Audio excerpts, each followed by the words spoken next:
चलिए आज हम आगे का अध्याय भी खत्म कर देते हैं। ये जो प्रथम अध्याय हमारा शुरू था इसे आज खत्म कर देते हैं और इसके प्रश्न उत्तर भी करेंगे।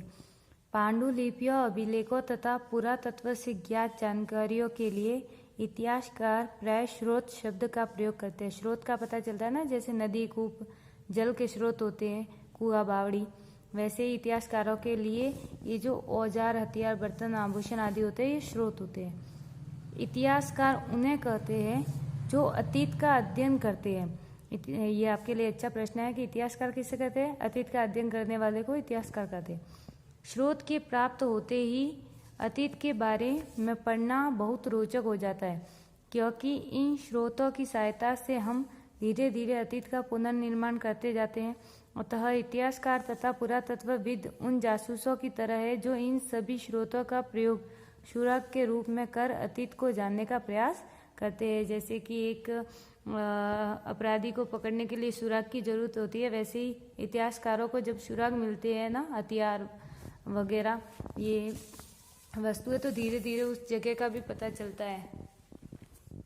अतीत एक या अनेक? अब ये बहुत अच्छा प्रश्न है कि अतीत एक होता है या अनेक होता है। तो इसका उत्तर है अतीत अनेक होता है, क्योंकि हर जगह का अलग अलग अतीत होता है, अपना अपना अतीत होता है।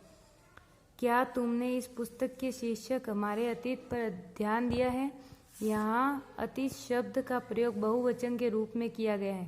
ऐसा इस तथ्य की ओर ध्यान दिलाने के लिए किया गया है कि अलग अलग समूह के लोगों के लिए इस अतीत के अलग अलग मायने होते हैं। यानी प्रत्येक व्यक्ति के लिए अपना अपना अतीत होता है। मेरा अतीत और आपका अतीत भी तो अलग अलग होगा ना। उदाहरण के लिए पशुपालकों अथवा कृषकों का जीवन राजाओं तथा रानियों के जीवन से तथा व्यापारियों का जीवन शिल्पकारों के जीवन से बहुत भिन्न था। सबका जीवन अपने अपने से अलग होता है। जैसा कि हम आज भी देखते हैं, उस समय भी देश के अलग अलग हिस्सों में लोग अलग अलग व्यवहारों और रीति रिवाजों का पालन करते थे। उदाहरण के लिए आज अंडमान द्वीप के अधिकांश लोग अपना भोजन मछलियां पकड़कर शिकार करके तथा फल फूल के संग्रह द्वारा प्राप्त करते हैं। अंडमान आज भी एक ऐसा द्वीप है जहाँ पर खेती नहीं होती है। वहाँ पर अभी तक फल फूल और मछलियाँ पकड़कर जीवन यापन किया जाता है।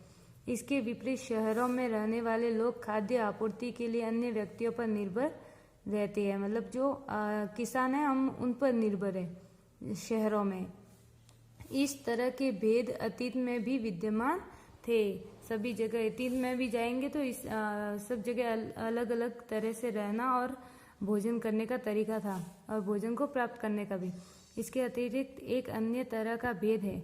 उस समय शासक अपनी विजयों का लेखा जोखा रखते थे। यही कारण है कि हम उन शासकों तथा उनके द्वारा लड़ी जाने वाली लड़ाइयों के बारे में काफ़ी कुछ जानते हैं, जबकि शिकारी, मछुआरे, संग्राहक, कृषक तथा पशुपालक जैसे आम आदमी प्राय अपने कार्यों का लेखा जोखा नहीं रखते थे। ये सब आम व्यक्ति थे तो ये अपना लेखा जोखा नहीं रखते थे। राजा, शासक तो राजा होता है, राजा ये अपनी लड़ाइयों का लेखा जोखा रखते थे। पुरातत्व की सहायता से हमें उनके जीवन को जानने में मदद मिलती है। हालांकि अभी भी इनके बारे में बहुत कुछ जानना शेष है। तिथियों का मतलब, तिथियाँ जो होती है ना, वो उनका मतलब क्या होता है? तिथियाँ यानी तारीख। अगर कोई तुमसे तिथि के विषय में पूछे तो तुम शायद उस दिन की तारीख, माह, वर्ष, जैसे कि 2000 या इसी तरह का कोई वर्ष बताओगे। हम तो यही करेंगे, लेकिन इसमें क्या लिखा है आगे? वर्ष की यह गणना ईसाई धर्म प्रवर्तक ईसा मसीह की जन्म की तिथि से की जाती है।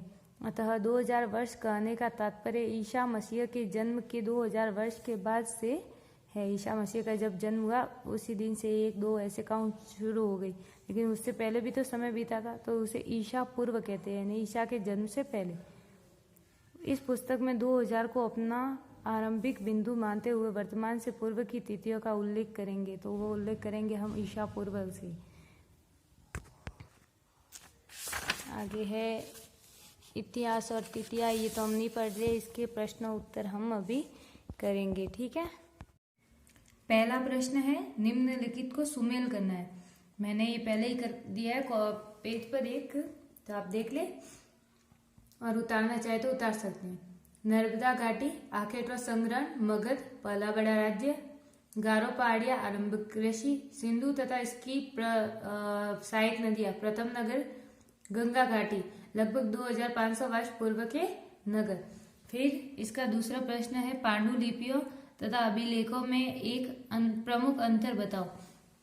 तो इसके प्रमुख अंतर ये देखिए, पांडुलिपियों तथा अभिलेखों में अंतर, अतीत की वे पुस्तकें जो हाथ से लिखी गई उन्हें पांडुलिपि कहते हैं तथा ऐसे लेख जो पत्थर या अपेक्षाकृत कठोर सतह पर लिखे जाते हैं उन्हें अभिलेख कहते हैं।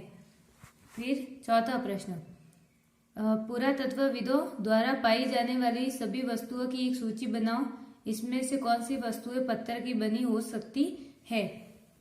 इसका उत्तर ये रहा, पुरातत्वविदों द्वारा पाई गई वस्तुएं औजार, हथियार, आभूषण, बर्तन, सिक्के और अभिलेख व भोजपत्र आदि पत्थर से बनी वस्तुएं औजार और हथियार हो सकते हैं।